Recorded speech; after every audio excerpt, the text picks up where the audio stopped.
Ce message vous est présenté par l'Assemblée chrétienne Le Tabernacle. www.letabernacle.net.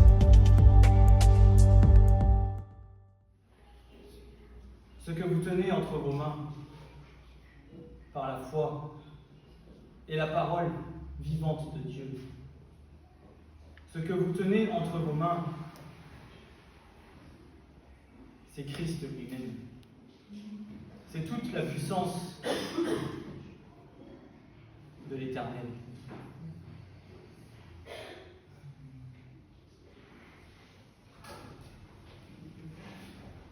Nous avons toutes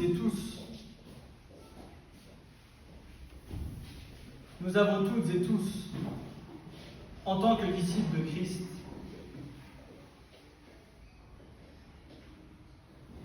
puisque nous avons été convaincus de péché, de justice et de jugement, croyant que Jésus-Christ est Seigneur et Sauveur à la gloire de Dieu le Père, nous avons une grâce particulière.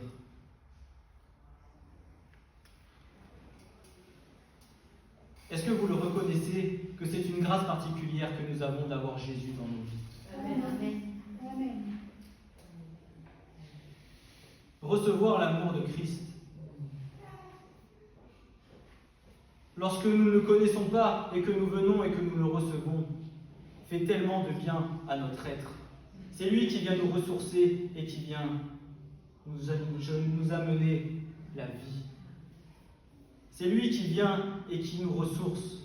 C'est lui qui vient nous apporter toute la lumière par laquelle nous étions voilés et par laquelle nous étions dans les ténèbres. Christ est bon, Christ est juste, Christ est véritable, Christ est notre Seigneur, Christ est notre Sauveur. Amen. Toute la parole de Dieu, du premier verset jusqu'au dernier, témoigne de qui est Jésus. Parler et témoigner de qui est Christ. Même une vie ne serait pas suffisante.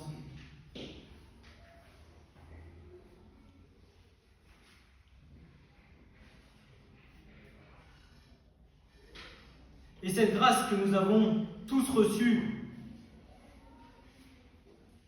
c'est Jésus-Christ dans notre vie. Mais bien plus encore, c'est qu'à chaque instant que nous ouvrons la parole de vérité, alors, celui que nous tenons entre nos mains, c'est Jésus. Christ est la parole. Et chaque fois que nous venons à ouvrir la parole par la foi, alors le Saint-Esprit nous éclaire et nous envoie la lumière par son esprit sur toute révélation de la parole.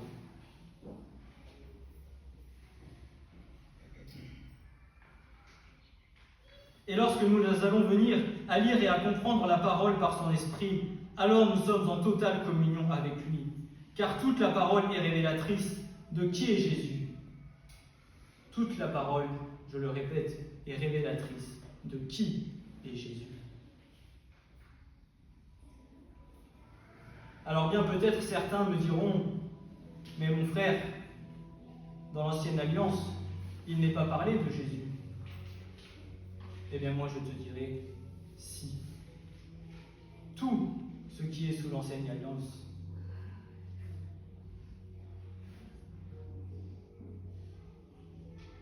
vient à témoigner et à être une préfiguration de qui est Jésus-Christ.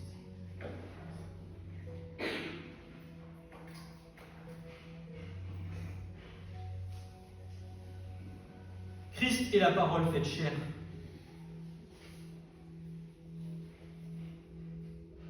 Cette parole devint chair et habita au milieu de nous, et nous vîmes sa gloire, une gloire comme d'un Fils unique de la part du Père, pleine de grâce et de vérité, nous dira Jean.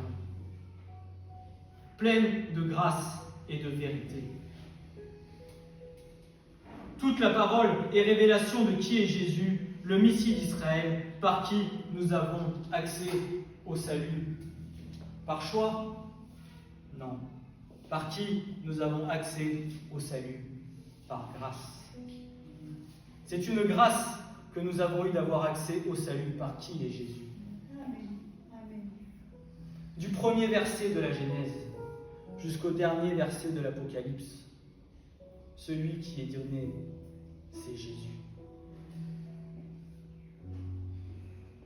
Alors me direz-vous, mais mon frère, au commencement, où vois-tu Jésus? Vous avez tous reçu l'enseignement sur le mot Bereshit au commencement, sur le mot bar qui est le Fils, mais aussi sur le mot bar qui est un grain de blé. Un grain de blé qui est, comme vous le savez, une bonne semence. Jésus est la semence pour notre vie. La parole est la semence pour notre vie. Et c'est ce que Jésus vient à témoigner dans la parabole du semeur lorsqu'il nous demandera que la parole de Dieu soit semée dans nos cœurs sur un terrain prêt afin que la graine puisse germer. Non pas qu'elle meure, mais qu'elle puisse germer pour porter du fruit. Et ce grain-là a une particularité propre. C'est que ce grain-là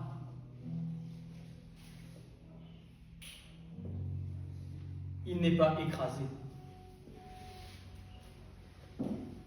Ce grain, il est battu comme Christ l'a été.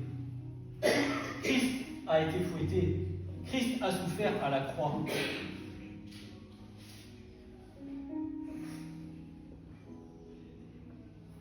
Mais il y a un passage qui dira qu'il ne fallait point que ces eaux soient broyées.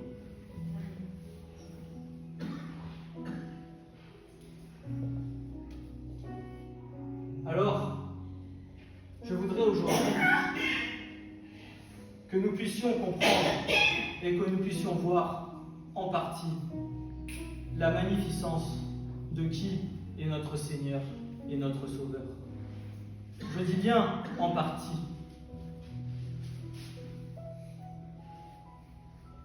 Parce qu'il faudrait toute une vie entière, si ce n'est plus, pour annoncer toute la magnificence de qui est Jésus. Alors ce passage,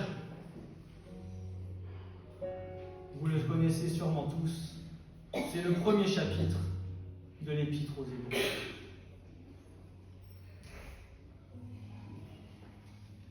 Hébreux, chapitre 1.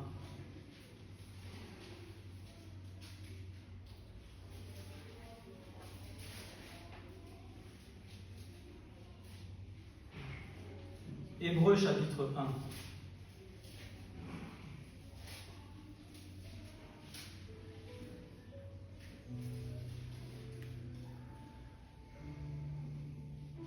Dieu, ayant autrefois, à plusieurs reprises et en plusieurs manières, parlé aux pères par les prophètes, à la fin de ces jours-là, nous a parlé dans le Fils qu'il a établi héritier de toutes choses, par lequel aussi il a fait les mondes, par lequel aussi il a fait les mondes, au commencement.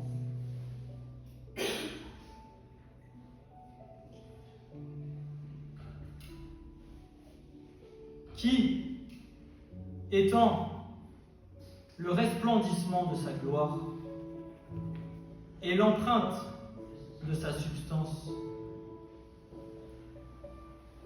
et soutenant toute chose par la parole de sa puissance,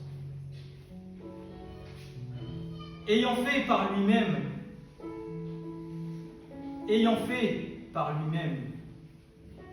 la purification des péchés,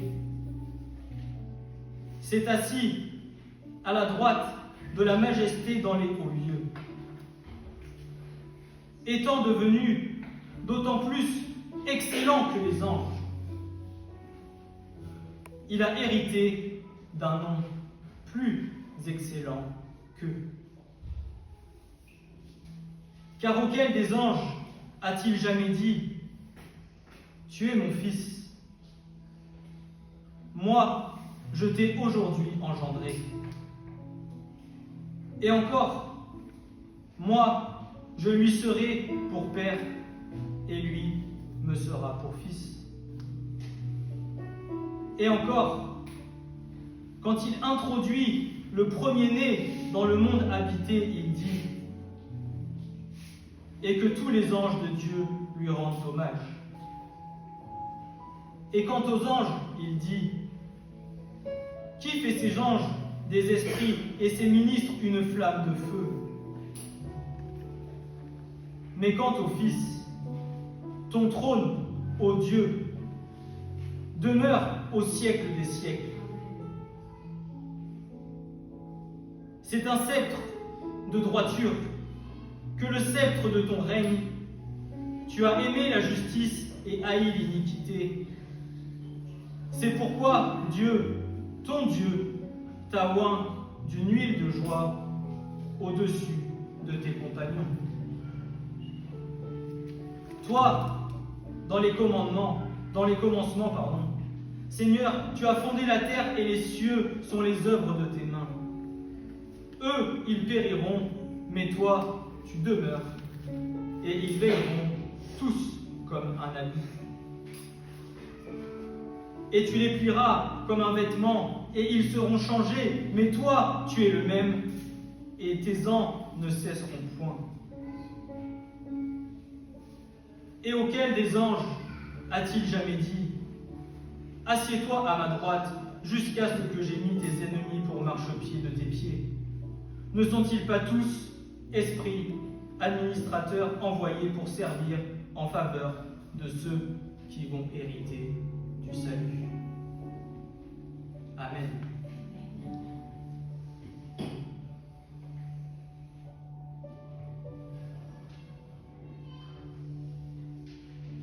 Il y a une petite chose. Je développerai ce matin simplement le verset 1 jusqu'au verset 3. Mais il y a une petite subtilité dans le passage, au verset 1, où à un moment donné, dans le premier mot, il nous est dit « Dieu ayant autrefois », et au début du verset 2, il est dit « à la fin de ces jours-là ».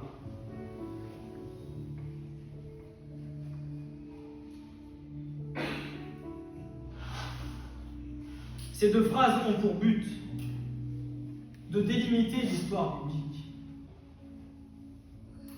en deux périodes, celle de la première alliance et celle de l'alliance renouvelée par Christ. Bien que l'ancienne alliance n'ait pas à mettre de côté, puisque toute l'ancienne alliance est la préfiguration de Jésus-Christ et n'est que simplement ce que Jésus est venu accomplir. Puisqu'il est venu accomplir la volonté parfaite du Père, autrement dit, toute la parole parfaite de Dieu.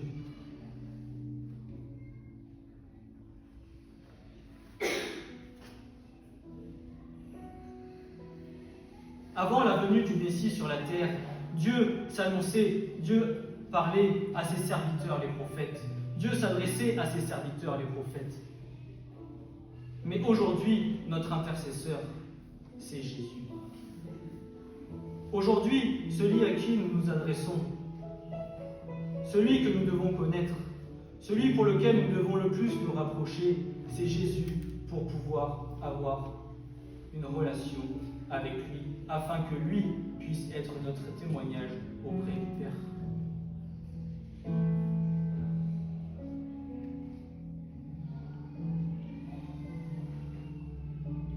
Absolument personne ayant été créé par Dieu, ni les prophètes, ni les anges, n'a aucune autorité supérieure à celle de Christ.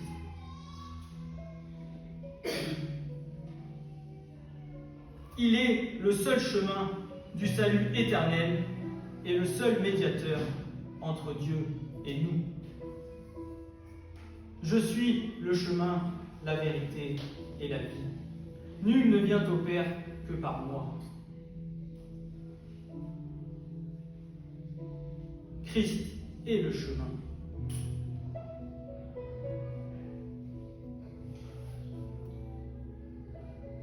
Bien que Dieu nous ait annoncé et mis en garde sur beaucoup de choses qui allaient se passer sur la terre,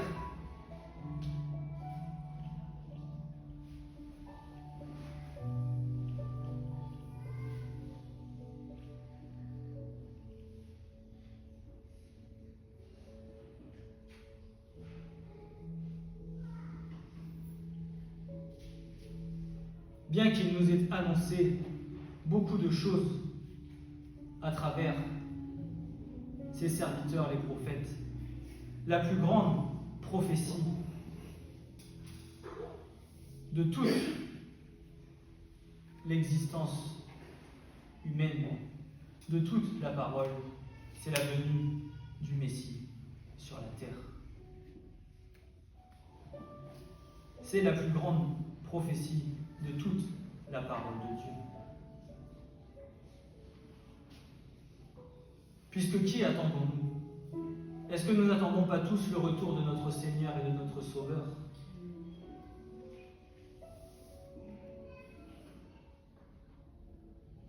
Attention, je ne dis pas que les autres prophéties ne sont pas importantes, loin de là. Parce que les autres prophéties par nos frères les prophètes nous permettent d'avoir des visions dans le temps et dans quel temps nous vivons. Mais la plus grande des prophéties, c'est la venue du Messie sur la terre.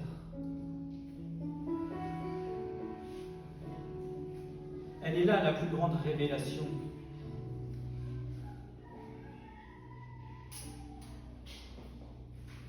Dès le commencement du monde, dès le commencement de la Torah, le premier mot est déjà une prophétie annonçant l'existence, la présence et la magnificence de qui est Jésus.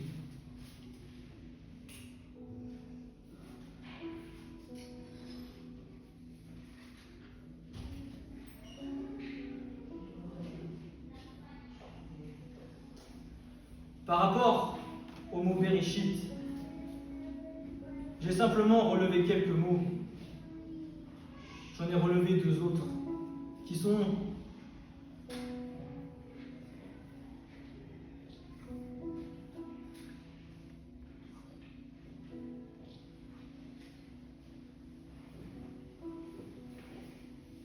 montrent qui est Jésus. Esh, qui signifie le feu. Ou Matthieu 3, verset 11 dira ceci: Moi je vous baptise d'eau pour la repentance, mais celui qui vient après moi est plus puissant que moi, et je ne suis pas digne de porter ses sandales, mais lui, il vous baptisera de l'Esprit Saint et du feu.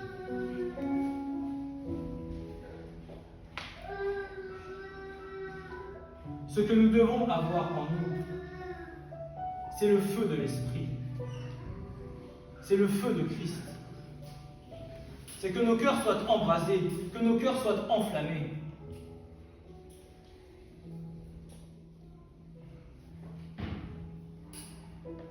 Et tout ce qui est Christ, tout ce que la personne elle-même de Christ est représenté dans le tabernacle. Toute l'image de qui est Jésus est représentée dans le tabernacle de Moïse. Que ce soit la cuve d'airain, que ce soit le chandelier, que ce soit la table des pains de proposition, que ce soit l'arche de l'alliance, tout ce qui est composé, tout ce dont quoi le tabernacle est composé est image de qui est Jésus. Jusqu'au clou qui vient donc relier les toiles de la tente du tabernacle, par lequel Jésus a été cloué à la croix. Le chandelier, Jésus-Christ, la lumière de la vie, la seule lumière qui était présente dans le tabernacle, la seule et unique. Qui est ta seule et unique lumière dans ta vie, si ce n'est que Jésus-Christ? La table des pains de proposition, là où on allait manger. Mais quelle est notre première nourriture? la parole de Dieu.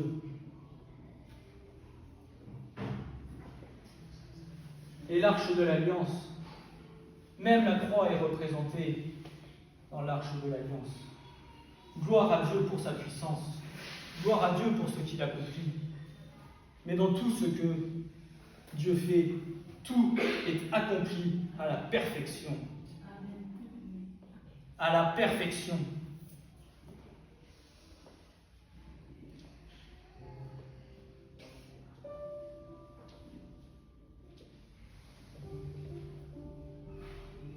Le Seigneur est grand, le Seigneur est puissant. Et c'est pour ça qu'aujourd'hui, quelqu'un qui viendrait vous dire «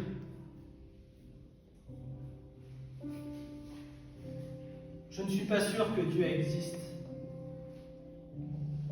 quand vous venez à lui témoigner de qui est Jésus, de la perfection de qui il est, de la perfection de ce qu'il a accompli, qu'à un moment donné, il n'y a pas de hasard. Peut-être une fois où l'autre va se dire « Ouais, mais c'est un hasard. 2 fois, 3 fois, 4 fois, 5 fois. » Quand le Seigneur vient et vous révèle tellement de choses, vous vous rendez compte de combien vous êtes petit et de combien Dieu est grand.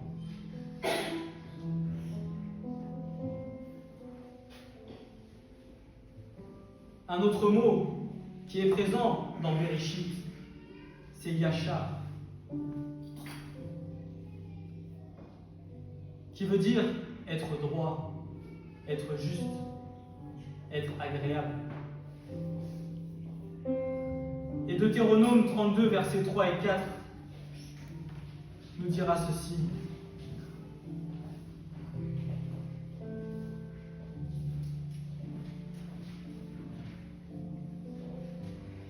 Car je proclamerai le nom de l'Éternel. Attribuez la grandeur à notre Dieu. Il est le rocher. Son œuvre est parfaite, car toutes ses voies sont justice. C'est un Dieu fidèle, et il n'y a pas d'iniquité en lui. Il est juste et droit. Nous voyons donc qu'elle commence par le Fils, que la parole commence par le Fils et qu'elle terminera par le Fils, au dernier chapitre de l'Apocalypse. Par la promesse de Jésus nous disant « Oui, je viens bientôt ». Et tout ce qui est entre les deux ne dépendra ne sera que révélation de qui est Jésus-Christ. Tout prophète, bien qu'il ne prononce pas le nom de Jésus, annonce l'image de sa venue, de sa mort et de sa résurrection avec puissance et vérité. Car bien qu'ils n'en viennent pas à prononcer son nom, ils sont remplis de Jésus.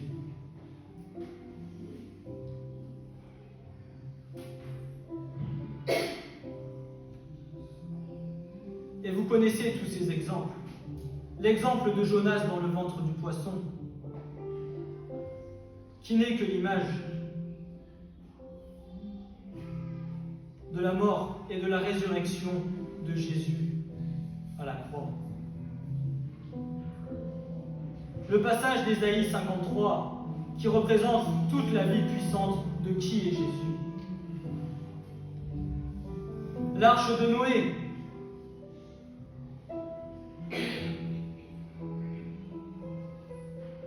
mais l'arche de Noé n'est pas plus tard que ce que nous vivons dans les jours d'aujourd'hui.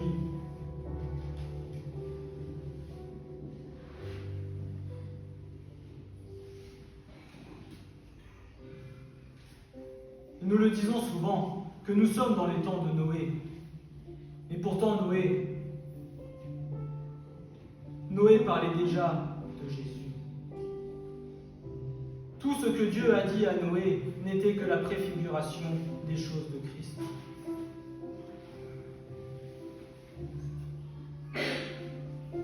Et Luc nous le dira au chapitre 17, versets 26 à 29. Et comme il arriva au jour de Noé, ainsi en sera-t-il au jour du Fils de l'homme. Aussi, on mangeait, on buvait, on se mariait, On donnait en mariage jusqu'au jour où Noé entra dans l'arche, et le déluge vint et les fit tous périr. De même aussi, comme il arriva au jour de Lot, on mangeait, on buvait, on achetait, on vendait, on plantait, on bâtissait. Mais au jour où Lot sortit de Sodome, il plut du feu et du soufre du ciel qui les fit tous périr. Il en sera de même au jour où le Fils de l'homme sera manifesté. Il en sera de même au jour où le Fils de l'homme sera manifesté.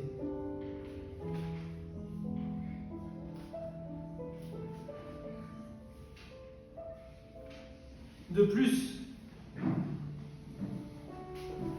l'auteur de l'Épître aux Hébreux confirme la suprématie de Christ en énumérant 7 grandes révélations concernant qui est le Christ.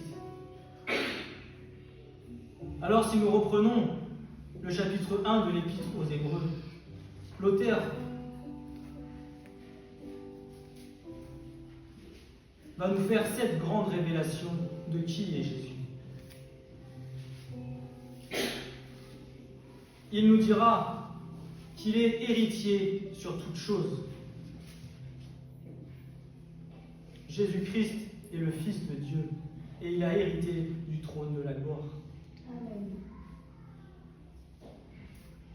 Jésus-Christ a créé les mondes.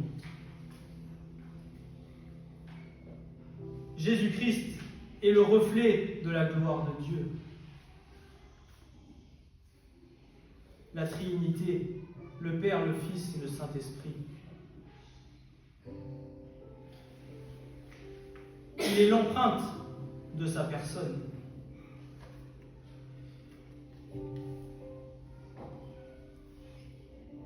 Il soutient toute chose par sa parole puissante.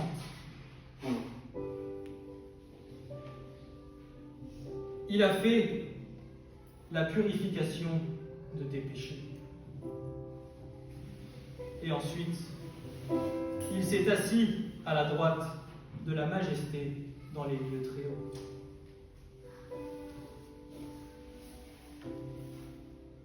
L'Épître aux Hébreux nous révèle encore quelque chose de magnifique lorsqu'il nous parle de premier-né. Le premier-né, le Béror en hébreu, il demande que tous les anges de Dieu l'adorent. Lorsque le Messie entre dans le monde, il y a 3 choses qui vont ainsi se produire. Le Messie venant du ciel, lorsqu'il va entrer dans Marie, il parle et il va dire « Voici, je viens, il est écrit de moi dans le rouleau du livre, pour faire, ô Dieu, ta volonté. » La première chose que Christ annonce, c'est qu'il est venu pour accomplir toute la volonté du Père. Alors que le Fils s'adresse au Père, le Père s'adresse au Fils et va l'honorer en disant « Alors que tous les anges de Dieu l'adorent. »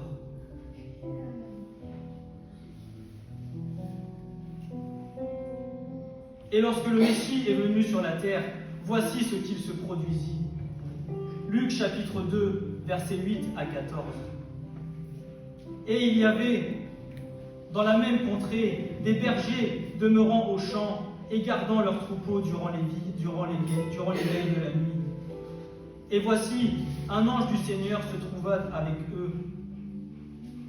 Et la gloire du Seigneur resplendit autour d'eux. Et ils furent saisis d'une forte grande peur. Et l'ange leur dit, « N'ayez point de peur, car voici, je vous annonce un grand sujet de joie qui sera pour tout le peuple.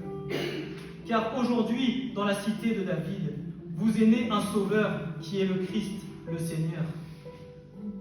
Et ceci en est le signe pour vous, c'est que vous trouverez un petit enfant emmailloté et couché dans une crèche. » Et soudain, il y eut avec l'ange une multitude de l'armée céleste, louant Dieu et disant « Gloire à Dieu dans les lieux très hauts et sur la terre, paix et bon plaisir dans les hommes. » Amen, alléluia.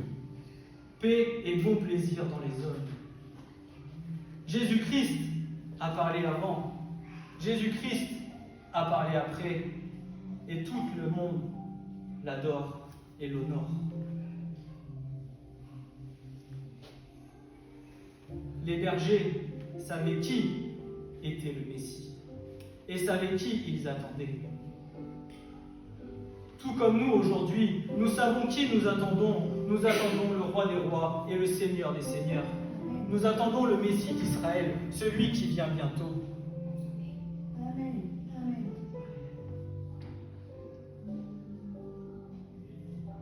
Et c'est ce qui nous aide à grandir.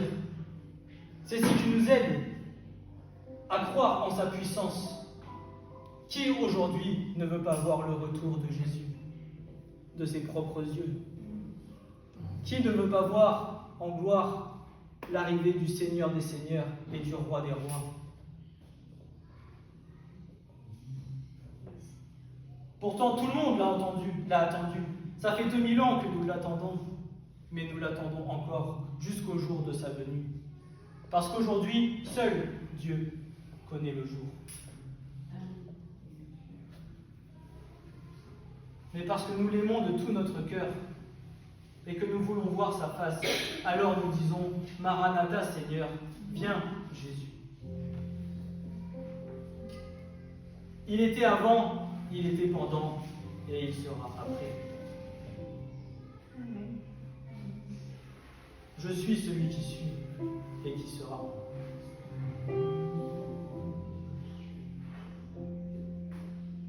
Et pourtant, lorsque Dieu va révéler ceci à Moïse, vous ne voyez pas écrit Jésus-Christ. Mais Jésus est celui qui est, qui vient et qui sera.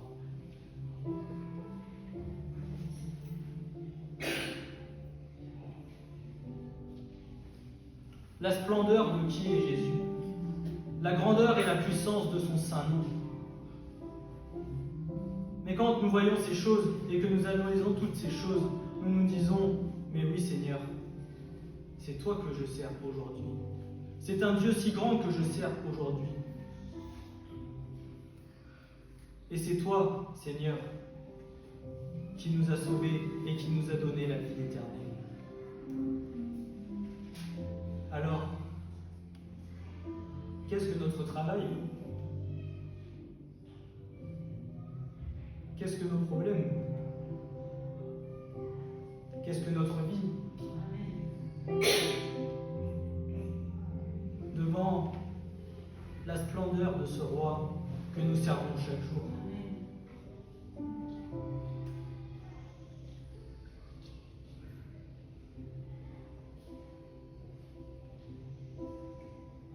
En qui Dieu a mis sa toute-puissance, à qui Dieu a tout donné, celui que Dieu a sacrifié sur l'autel,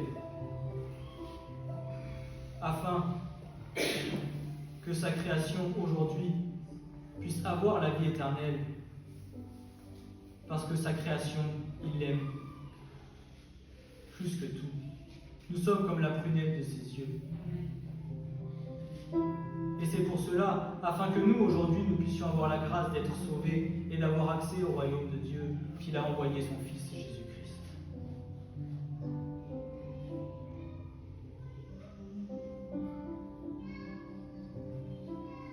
Ainsi s'est accomplie la plus grande prophétie de toute la création, la venue du Messie ayant été confirmée par 3 voix, par le Fils, par le Père et par les anges, laquelle toute l'armée céleste loue l'Éternel, honorant Dieu pour l'accomplissement prophétique de la venue du Fils de l'homme sur la terre.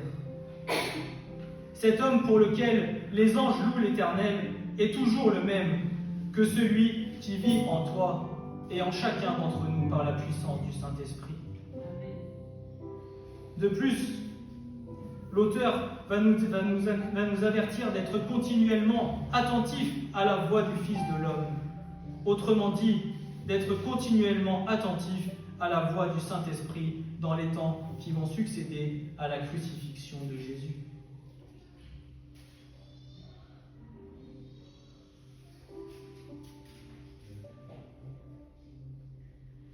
Soyez continuellement comme des vierges sages, veillant et priant, remplissant vos lampes d'huile, attendant avec foi et patience le retour du Maître.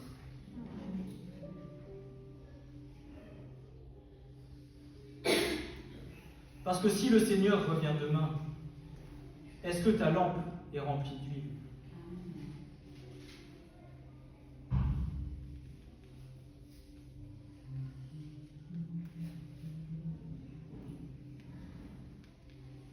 Ayons continuellement nos lampes allumées et remplies d'huile de l'onction de Christ, car pour tous ceux qui ont succédé à sa crucifixion, c'était aussi les derniers temps.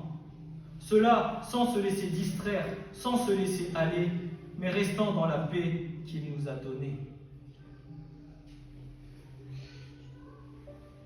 Paul aussi attendait son retour. Tous ceux depuis la crucifixion attendaient son retour. Nous encore aujourd'hui nous attendons son retour. Mais le jour viendra, au temps de Dieu, où le Seigneur reviendra. Mais à ce moment-là, un sera pris, l'autre sera laissé. L'ivraie sera séparée du bon grain. Alors faisons partie du bon grain et de ceux qui veilleront, avec des cœurs veillants et priants.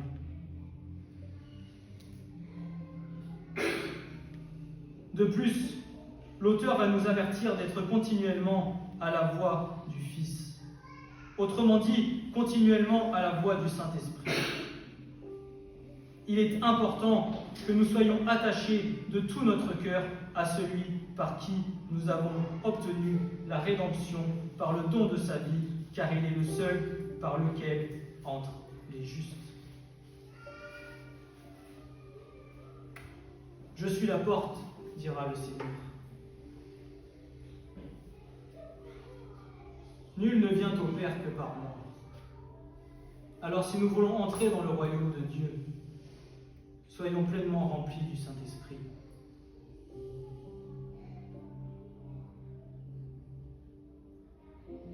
Deutéronome 4, versets 28 à 31, va nous encourager.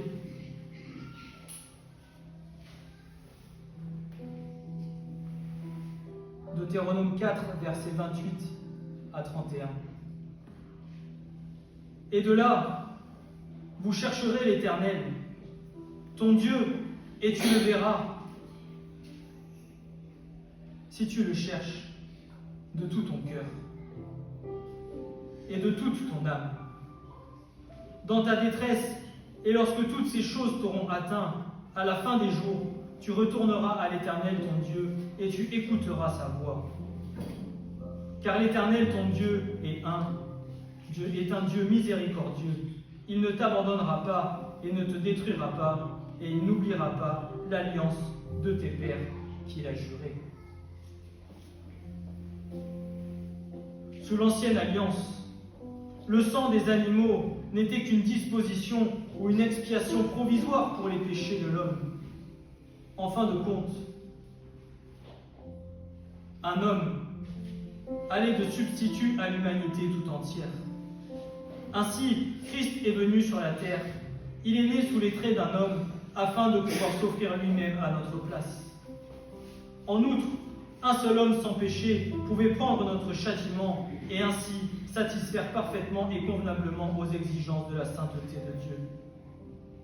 Mais c'est alors que le sang de Christ est central au concept de rédemption de la nouvelle alliance, parce que c'est un sang innocent. Le sang innocent de Christ sur la croix a coulé afin d'ôter nos péchés et de nous réconcilier avec Dieu.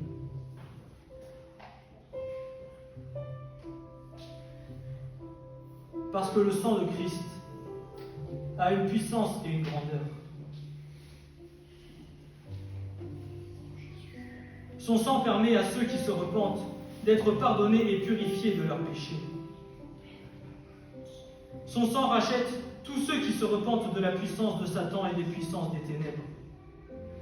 Son sang justifie quiconque croit en lui. Son sang purifie la conscience des chrétiens pour qu'ils puissent le servir avec une pleine assurance et sans éprouver de culpabilité. Son sang sanctifie le peuple de Dieu. Son sang ouvre la voie aux enfants de Dieu afin qu'ils trouvent devant Dieu par Jésus-Christ grâce, miséricorde, secours et un salut éternel.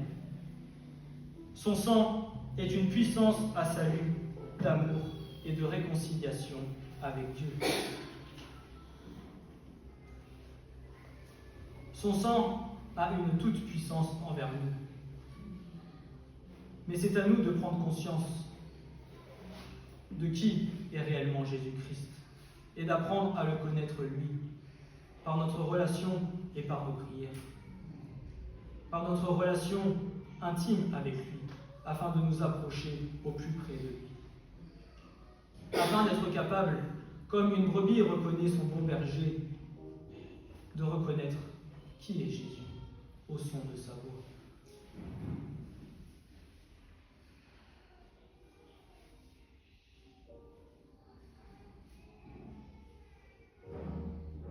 Après avoir pourvu au pardon de nos péchés par sa mort sur la croix, il a pris la place d'autorité à la droite de Dieu. L'activité rédemptrice de Christ dans les cieux comprend son ministère de médiateur divin, de souverain sacrificateur et d'intercesseur. Il est également celui qui baptise dans l'Esprit. Christ est le médiateur d'une alliance plus excellente qui a été établie sur de meilleures promesses. Car la loi n'a rien amené à la perfection, et Christ est l'introduction d'une meilleure espérance par laquelle nous nous approchons de Dieu. Il est un meilleur sacrifice, il excelle en tout, car il est le Fils de Dieu, notre frère, et tout ce que Dieu a fait est parfait.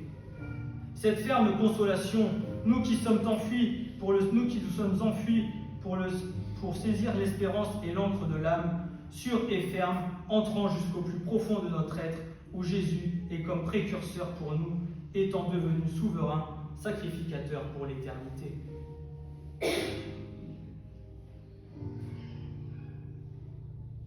Et l'apôtre Pierre nous dira, dans 1 Pierre 1, versets 17 à 21, « Et si vous invoquez comme Père celui qui sans exception de personne, juge selon l'œuvre de chacun, conduisez-vous avec crainte pendant le temps de votre séjour ici-bas, sachant que vous avez été rachetés de votre vaine conduite, qui vous avait été enseignée par vos pères, non par des choses incorruptibles, de l'argent ou de l'or, mais par le sang précieux de Christ, comme d'un agneau sans défaut et sans tache, préconnu dès avant la fondation du monde, mais manifesté à la fin des temps pour vous, qui, par lui, croyez en Dieu qui l'a ressuscité d'entre les morts, et lui a donné la gloire, en sorte que votre foi et votre espérance fussent en Dieu. Amen.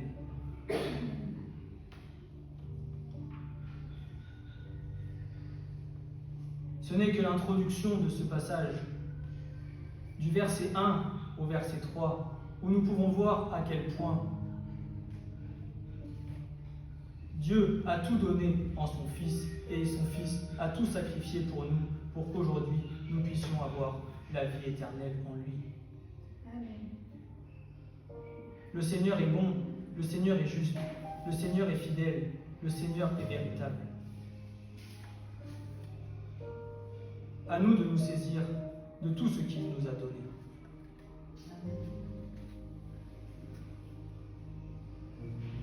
Amen.